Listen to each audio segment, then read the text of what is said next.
Halo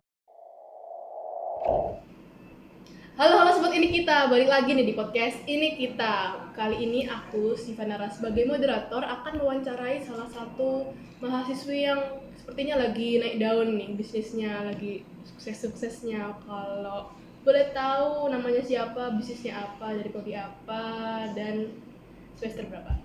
Oke, perkenalkan nama saya Monalisa dari Prodi Ilmu Komunikasi. Di sini saya sedang menjalani semester 1 pertama kali. Dan bisnis saya namanya Flower Gift, yaitu bisnis buket Prodi apa? komunikasi. Ilmu komunikasi. Oke, berarti sama ya kita satu prodi. Kan ini mbaknya lagi buat bisnis buket ya. Itu awal mulanya gimana sih buat bisnisnya gini?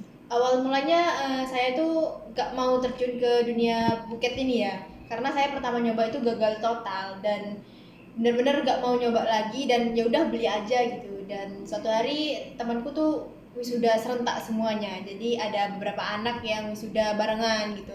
Jadi saya tuh mungkin coba lagi satu kali lagi gitu. Ternyata berhasil. Yang pertama gagal ini nggak lihat tutorial, kayak ngasal aja kan, sukanya praktek daripada teori gitu. Itu awal mula buat bisnisnya apa langsung ke buket atau nyoba-nyoba yang lain dulu? Oh, bisnis sebelumnya? Iya. Iya. Sebelumnya saya juga terjun ke dunia bisnis itu, dunia bisnis online shop sama makanan-makanan gitu. Itu cukup laku gak? Laku, cuman saya nggak suka gitu, nggak suka aja. Mending mana? Mending buket aja, karena Dari- kurang hobi gitu. Terus dari pendapatannya juga Lebih bagus di buket, lebih oke. mantap, berarti lebih menjamin Iya, ya lebih di menjamin. bisnis buket bunga itu. Pas selama lagi menjalankan bisnis buket bunga ini apa ada customer yang menjengkelkan gitu? Kalau customer menjengkelkan itu pasti ada di setiap itu ya, di setiap bisnis gitu ya. Iya. Yang paling menjengkelkan itu kadang suka kayak bilang kak diambil jam 12, tiba-tiba bilang jam 10 gitu. Jadi kayak ya udah terpaksa di cancel gitu. Kadang ada yang request banyak, kayak banyak mau gitu kan. Saya lebih suka yang Pasrah gitu. pasrah, udah kak saya pasrah ke kakaknya aja gimana bagusnya gitu. Kalau customer yang kayak kak mau gini mau mirip gitu kan, nggak bisa mirip ya. Kalau buket itu nggak bisa mirip 100% gitu. Karena tangannya orang tuh beda-beda ya. Iya. Terus ada ciri khasnya masing-masing gitu. Itu misal minta mirip-mirip gitu masih diladenin apa enggak sih? Ya saya bilang mirip tapi nggak 100% gitu, masih 80-90% gitu. Merekanya masih kayak ada yang komplain nggak sih gitu? Ada kak kertasnya kok nggak mirip kayak ini, kak modelnya kok nggak kayak gini gitu ya. Saya jelasin ini nggak bisa pakai template sama gitu. Mereka nggak minta kayak mau refund duitku gitu? Enggak, Nggak pernah. ada. Selama ini nggak ada ya? Belum pernah. Mau nyoba lah. Enggak, pasti kalau customer tuh belum puas gitu, baru kayak saya tuh ngasih diskon, karena saya rasa tuh itu nggak puas buat saya, jadi kayak didiskonin gitu, jadi dikurangin harganya. Karena Kan banyak ngerasa cacat gitu. Oh. Terus selama bikin buket itu ada gak sih customer yang utang gitu kayak pasti ada ya, pasti ada, bahkan sampai sekarang dan hari ini ada, kayak ditunda-tunda kan nanti ya uangnya, bahkan itu orang terdekat, bukan orang yang jauh-jauh, kayak gitu tuh orang terdekat yang utang gitu. yang utang. Emang nggak pernah ditagih? Gak enakan. Tagih coba kan? Ditagih Iya. di video. Boleh. Oke.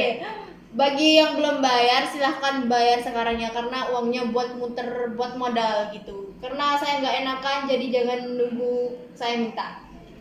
Iya, kasihan udah bikin-bikin. Kayak effortnya nggak terbayarkan gitu. Padahal barangnya udah dikasih ya. Udah. Malah gibah kak. Terus selama bikin buket ini ada gak sih pengalaman yang jadi suka duka dalam bikin buket? Suka duka. Sukanya dulu apa dukanya dulu nih? Dukanya dulu. Dukanya, saya pernah waktu itu saya posisinya wisuda dan saya buka orderan buket. Di situ masuk 40 apa 30 buket gitu ya. Dan saya tuh ngentengin banget, kayak ya udah deh nanti gitu. Dan hamin 3 hari saya baru ngerjain buket itu semua, dan alhasil teledor. 3 hari 3 malam nggak tidur non-stop, kayak bener-bener capek. Dan malam itu juga kayak nggak selesai, banyak yang nggak selesai. Dan teman-temanku ke rumah semua kayak ngebantuin support, ayo tak bantu, soalnya di situ aku kayak bener-bener mau nangis, mau pasrah gitu, kayak Hektik gimana banget gitu ya kadang. gimana nih besok nih, harus jadi semua besok pagi gitu.